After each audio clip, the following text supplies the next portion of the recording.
तो ये हो गया हमारा एक प्यारा सा पेपर तैयार with complete margin line and underlining.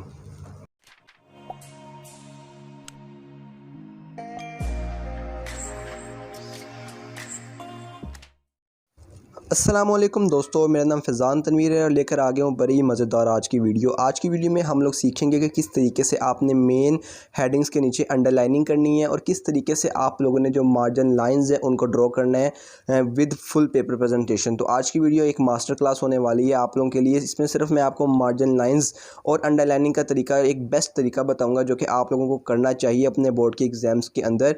अब हम लोगों ने जो हेडिंग्स हैं उनको अंडरलाइन करने का थोड़ा सा चेंज तरीका निकाला है। तो आप लोगों ने क्या करना है, अगर आप लोग वाकई ही सीखना चाहते हैं और इंटरेस्टेड हैं इस वीडियो में, तो आप लोगों ने इस वीडियो को शुरू से लेकर आखिर तक देखना है। तो अब सबसे पहले मैं आप लोगों को जो मार्जिन लाइंस है उनका तरीका बता देता हूं कि आप लोगों ने मार्जिन लाइन को किस तरीके से लगाना है। तो उसका जो आसान तरीका है वो ये है कि आपने अपने पेपर को उल्टा कर लेना है, ठीक है। उसके बाद आप लोगों ने मार्जिन लाइंस को ड्रॉ करना है और कोशिश करनी है कि हर तरफ से आपका एक एक डिस्टेंस, मतलब एक एक इंच का डिस्टेंस आपका हो और डिस्टेंस आपने एक एक इंच का ही रखना है। उसके बाद आपके पास छोटा स्केल है या बड़ा स्केल है, डजेंट मैटर। अगर बड़ा स्केल है तो आपका काम जल्दी हो जाएगा, नहीं तो बड़े स्केल से भी आप लोगों का ये काम हो जाएगा और बल्कि ज़्यादा जल्दी हो जाएगा। तो आप लोगों ने क्या करना है, इस तरीके से अंडरलाइन कर लेना है। अब आप लोगों ने डबल अंडरलाइन करना है। आप इसको राइट साइड पे भी कर सकते हो, लेफ़्ट साइड पे भी कर सकते हो। मेरे केस में क्योंकि राइट साइड पे नहीं, लेफ़्ट साइड पे मैं करने वाला हूँ, ठीक है। तो आप लोग जैसे मर्ज़ी इसको कर सकते हो। तो उसको करने का एहतियातन आप लोगों ने क्या करना है, बारीक साइड जो होती है मार्कर की, उससे आप लोगों ने इसको अंडरलाइन कर लेना है।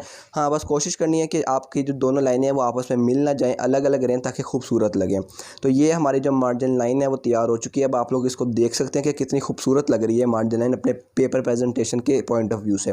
तो अब हम लोग चलते हैं सीधा मेन हेडिंग्स को कैसे अंडरलाइन करना है। तो उसका बहुत आसान तरीका है लेकिन थोड़ा सा चेंज तरीका है, ठीक है। तो वो चेंज तरीका आप लोगों ने आज सीखना है। आप लोगों ने सिंपल जो आप जिस तरह आप लोग अपने जो मार्जिन लाइन को करते थे उसी तरह आपने अंडरलाइन करना है।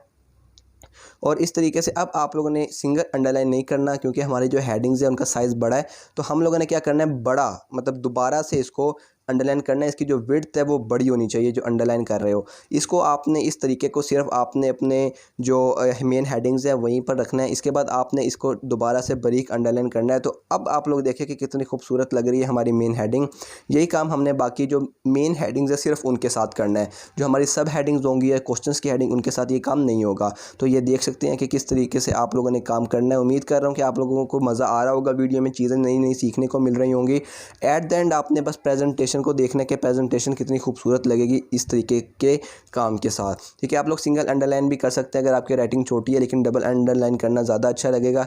क्वेश्चंस के नीचे आप लोगों ने करनी है, लेकिन जो आपका हेडिंग होगी ना, स्मॉल हेडिंग, मैं अभी इसका करके भी दिखाऊंगा। जो मैंने नीचे क्वेश्चन लिखा है उसका आप लोगों ने कैसे अंडरलाइन करना है।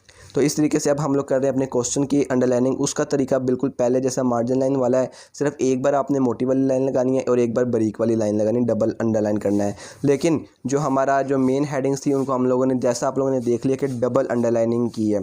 तो इस तरीके से हमारी जो है प्यारी सी एक पेपर प्रेजेंटेशन वो तैयार हो चुकी है। आप लोग खुद देख सकते हैं। अगर आप लोगों ने वाकई ही अपने पेपर में अच्छे नंबर लेने, अपनी प्रेजेंटेशन को खूबसूरत और अपने अपग्रेडेड करना है, तो आप लोग इस तरीके से आज के बाद करना शुरू कर दें। तो उम्मीद करता हूं कि आपके जो टीचर्स होंगे उनको भी ये चीज़ अच्छी लगेगी। इसके अलावा जब आप बोर्ड के पेपर में जाएंगे तब आप लोगों को ज़्यादा आप कॉन्फिडेंस भी फील करेंगे और आपका जो पहला एक्सप्रेशन है एग्जामिनर के ऊपर वो भी अच्छा वाला पड़ने वाला है। तो इस तरीके से आप लोगों ने अपने काम करना है। ये सारा काम मैंने किया है 605 मार्कर के साथ। तो अगर आप लोगों को वीडियो पसंद आई है तो वीडियो को लाइक कीजिएगा, साथ अपने दोस्तों में लाजमी शेयर कीजिएगा। अल्लाह हाफिज़।